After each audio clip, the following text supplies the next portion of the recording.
कहानी की शुरुआत में हम एक डरावने डार्माडोल को देखते हैं जिसका सिर्फ सिर था। डार्माडोल क्लासरूम में जबरदस्ती छात्रों के साथ एक मौत का खेल खेलना शुरू कर दिया। इस खेल में डार्माडोल एक तरफ मुड़कर गाना गाता था और जब वह छात्रों की तरफ पलट तो अगर कोई हिलता या चलता हुआ दिखाई देता तो वह उसका सिर फोड़कर मार डालता। डार्माडोल ने एक एक करके छात्रों को मारना शुरू कर दिया। यह देख बचे हुए छात्र घबरा गए और डरने लगे। उन्हें खेल के नियम भी पता नहीं थे। इसी बीच दो लड़के दरवाजा खोलने की कोशिश करते हैं, लेकिन दरवाजा बंद होता है। जब डार्माडोल घूमकर उन्हें देखता है तो उनका भी सिर फोड़कर मार देता है। कुछ समय बाद एक लड़का सभी को डार्माडोल के पीछे लिखे हुए खेल के नियम पढ़ने के लिए कहता है। नियम में लिखा था कि अगर डोल के पीछे वाले बटन को दबाया जाए तो खेल खत्म हो जाएगा। यह पढ़ते ही एक लड़का दौड़कर बटन दबाने की कोशिश करता है, लेकिन दुर्भाग्य से डार्माडोल उसकी तरफ पलट जाता है और उसे मार देता है। अब छात्रों ने डोल के दूसरी तरफ देखते समय धीरे धीरे आगे बढ़कर बटन दबाने की योजना बनाई, लेकिन शून्य ने देखा कि डोल में एक टाइमर चल रहा था जिसमें केवल कुछ ही मिनट बचे थे। यह देख अन्य छात्र जल्दी बटन दबाने के लिए दौड़ते हैं, लेकिन कोई भी सफल नहीं हो पाता। दारूमा डॉल सभी को मार देता है। आखिर में केवल शूर्ण और एक और लड़का बचते हैं। फर्श पर छोटे छोटे कैंडी बॉल्स बिखरे होने के कारण डॉल तक पहुंचना मुश्किल था। इसी बीच दूसरे लड़के को एक आइडिया आता है। वह शूर्ण से कहता है, तुम मेरे कंधे पर चढ़कर कूदो और बटन दबाओ। समय खत्म होने ही वाला था। सौभाग्य से शून्य लड़के के कंधे पर चढ़कर कूदता है और डोल के पीछे का बटन दबा देता है, जिससे टाइमर बंद हो जाता है। शून्य और वह लड़का अपनी जीत का जश्न मनाने ही वाले थे कि अचानक उस लड़के का भी सिर फट जाता है। इसके बाद डार्माडोल शून्य के पास आकर कहता है, इस खेल के नियमों के अनुसार केवल वही जीवित रहेगा जिसने बटन दबाया है। डॉल आगे कहता है, तुम एक चूहे हो, जल्द ही एक बिल्ली आएगी। शून्य डॉल की बात समझ नहीं पाता। इसी बीच इचिका डरते डरते वहां पहुंचती है। इचिका शून्य की दोस्त थी और वह भी शून्य की तरह ही विजेता थी। शून्य इचिका से पूछता है, क्या हो रहा है, तुम्हें कुछ पता है?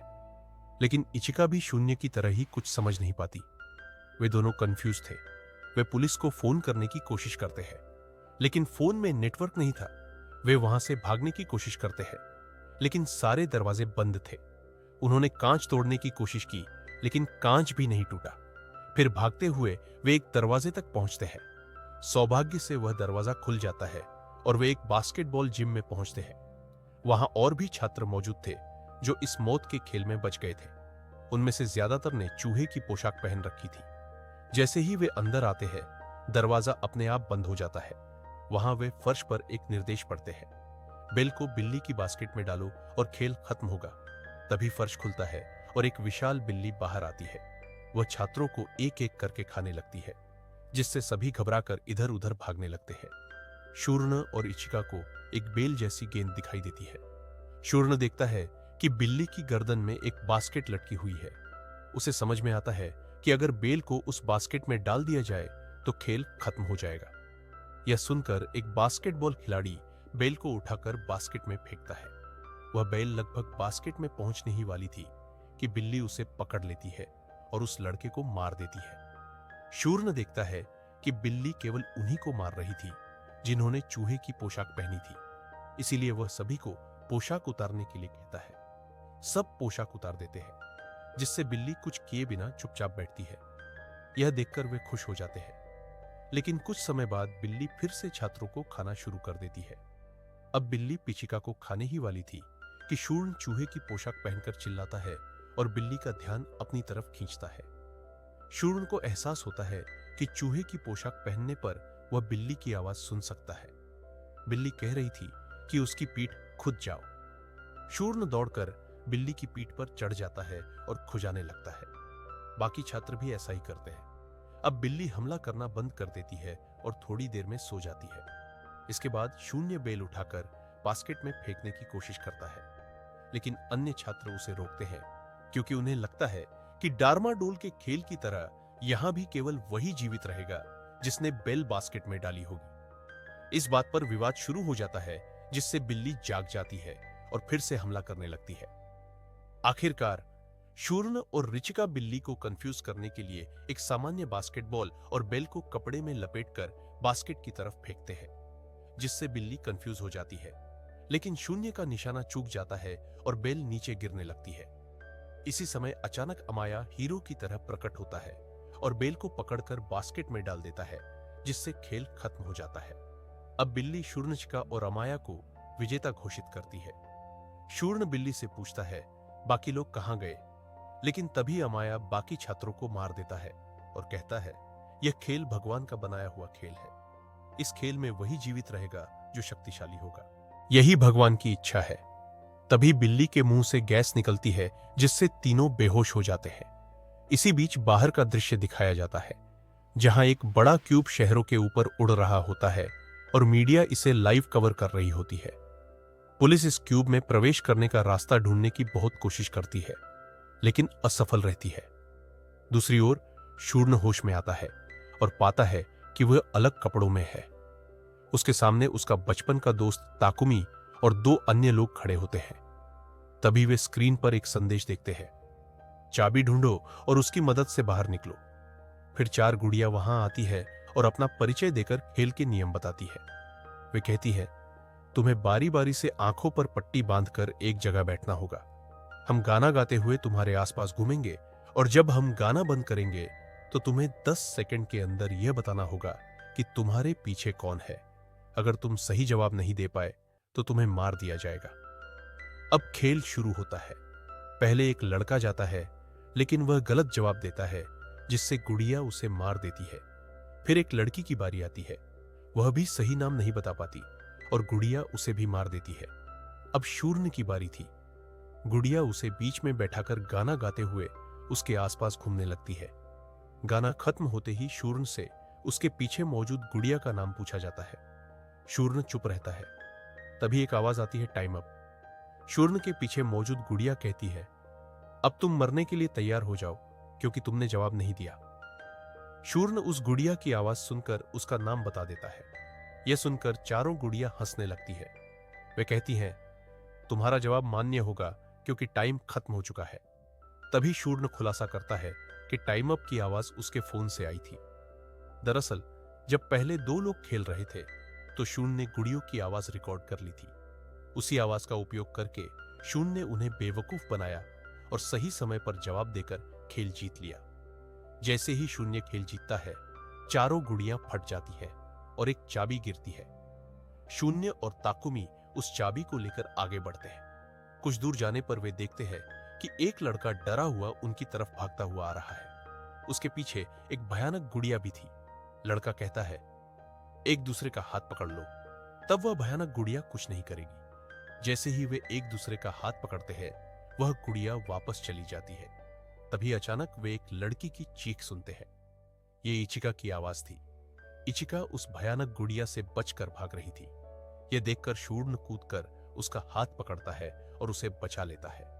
इसके बाद वेसी भी एक अन्य कमरे में पहुंचते हैं, जहां पहले से 2 और लड़के मौजूद थे। उसी कमरे में एक दीवार टूटती है और एक बड़ी गुड़िया का सिर निकलता है। उस सिर में 7 की होल्स थे, यानी खेल में आगे बढ़ने के लिए 7 चाबियां चाहिए थी, लेकिन उनके पास केवल 4 थी। तभी अमाया बाकी 3 चाबियां लेकर वहां पहुंचता है। अमाया उस भयानक गुड़िया से बचने के लिए एक लड़के को जबरदस्ती पकड़कर वहां ले आता है। जैसे ही वह वहां पहुंचता है, अमाया उस लड़के को मार देता है। अब वे 7 की होल्स में चाबी डालकर एक साथ घुमाते हैं। चाबी घुमाते ही डॉल्स उन्हें विजेता घोषित करती है और अपने कपड़े पहनने के लिए कहती है। इस बीच हम देखते हैं कि बाहर उनके द्वारा खेले जा रहे डेथ गेम का टेलीकास्ट हो रहा है। दूसरी ओर बचे हुए 7 प्रतियोगी एक बड़े फ्रोजन रूम में पहुंचते हैं, जहां उनके सामने एक विशाल सफेद भालू आता है और कहता है, मुझे झूठ बोलने और काले दिल वाले लोगों से बेहद नफरत है। इसीलिए इस गेम में तुम्हारा एकमात्र काम सच बोलना है। जो झूठ बोलेगा वो मारा जाएगा। अब सफेद भालू उनसे उनके पसंदीदा खाने के बारे में पूछता है। वे अपने अपने पसंदीदा खाने का नाम बताते हैं, लेकिन भालू कहता है, तुम में से कोई एक झूठ बोल रहा है। वे थोड़ी चर्चा करते हैं और एक लड़के की ओर इशारा करते हैं। वह लड़का कहता है, मैंने सच बोला है। लेकिन भालू उसकी बात अनसुनी करके उसे मार देता है। फिर भालू उनसे पूछता है, क्या तुम्हें शून्य पसंद है? कुछ लोग कहते हैं हाँ और कुछ कहते हैं नहीं। लेकिन भालू फिर कहता है, तुम में से कोई झूठ बोल रहा है, शून्य पसंद है। कहने वालों में ताकुमी भी थी, लेकिन शूर्ण और रिचिका को छोड़कर बाकी सभी कहते हैं कि ताकुमी झूठ बोल रही है। शूर्ण उसे बचाने की कोशिश करता है, लेकिन दुर्भाग्य से भालू ताकुमी को मार देता है। अपने दोस्त को खोने से दुखी हुआ शूर्ण जोर से चिल्लाता है, असल में हम सबके बीच झूठा और कोई नहीं बल्कि यह सफेद भालू ही है। शूर्ण की बात सही निकलती है। इतना कहते ही सफेद भालू बदलकर काले भालू में बदल जाता है, जिससे वे लोग उस गेम को भी जीत लेते हैं। अब बचे हुए 5 लोग अंतिम गेम के लिए आगे बढ़ते हैं, जहां 3 डॉल्स आती है और उन्हें अंतिम चरण तक पहुंचने के लिए बधाई देती है। वे कहते हैं, अंतिम गेम का नाम है किक द कैन। इसमें तुम 5 में से एक राक्षस बनेगा और बाकी 4 लोग राक्षस से बचने के लिए छिपे हुए। फिर राक्षस को उन्हें ढूंढना होगा। अगर राक्षस किसी को ढूंढकर उसका चेहरा देखकर उसे एक सेल में कैद करके कैन को किक कर देता है तो वह विजेता होगा। लेकिन अगर छिपे हुए 4 में से कोई एक कैन को किक करता है तो बाकी 3 लोग गेम जीतेंगे और राक्षस हार जाएगा। हालांकि जो कैन को किक करेगा वह कैन के कटने से मर जाएगा। यानी अगर तीनों को बचाना है तो ए को खुद को बलिदान करना होगा। इसके बाद स्टिक्स की मदद से राक्षस चुना जाता है। राक्षस बनने वाले स्टिक के टॉप पर लाल निशान होता है और यह स्टिक अमाया को मिलता है। अमाया कैन को उसकी जगह पर रखकर चारों को ढूंढने लगता है। वह आसानी से 2 को पकड़कर सेल में बंद कर देता है। कुछ देर बाद अमाया शून्य और इच्छिका के छिपे हुए स्थान पर भी पहुंच जाती है। तभी इच्छिका खुद को बलिदान करते हुए अमाया के सामने आती है और उसका ध्यान भटकाती है। इस दौरान शून्य छिपने में फल हो जाता है। अमाया इच्छिका को भी पकड़कर सेल में बंद कर देता है और कहता है, शून्य, मुझे तुम्हें ढूंढने की जरूरत नहीं है, क्योंकि मैंने 3 लोगों को पकड़ लिया है। क्योंकि अमाया उसे उकसा रहा था, लेकिन शून्य एक भारी आर्मर कर बाहर आता है और अमाया से कहता है, तुम मेरा चेहरा देख नहीं पाओगे। शून्य की बात सुनकर अमाया हंसते हुए उसकी ओर बढ़ता है और उसका हेलमेट हटाकर कैन को किक करने जाता है। लेकिन इतने में शून्य बड़ी चतुराई से अपने आर्मर चेन से अमाया को बांध देता है। इसका पता लगने से पहले ही शून्य पानी में कूद जाता है। अमाया चैन से बंधा होने के कारण उसके साथ खींच जा है। अमाया शून्य को ऊपर खींचने की कोशिश करता है, लेकिन कुछ देर बाद उसे एहसास होता है कि शून्य पहले ही आर्मर खोलकर ऊपर आ चुका है और कैन को किक करने के लिए आगे बढ़ रहा है। यह देखकर अमाया किसी तरह चैन तोड़कर कैन की ओर दौड़ता है, लेकिन शूर्ण उससे पहले कैन को किक कर देता है। अब गेम के नियमों के अनुसार कैन फटकर शूर्ण को मार देना चाहिए था, लेकिन कैन नहीं फटता। यह देखकर वे सभी हैरान हो जाते हैं।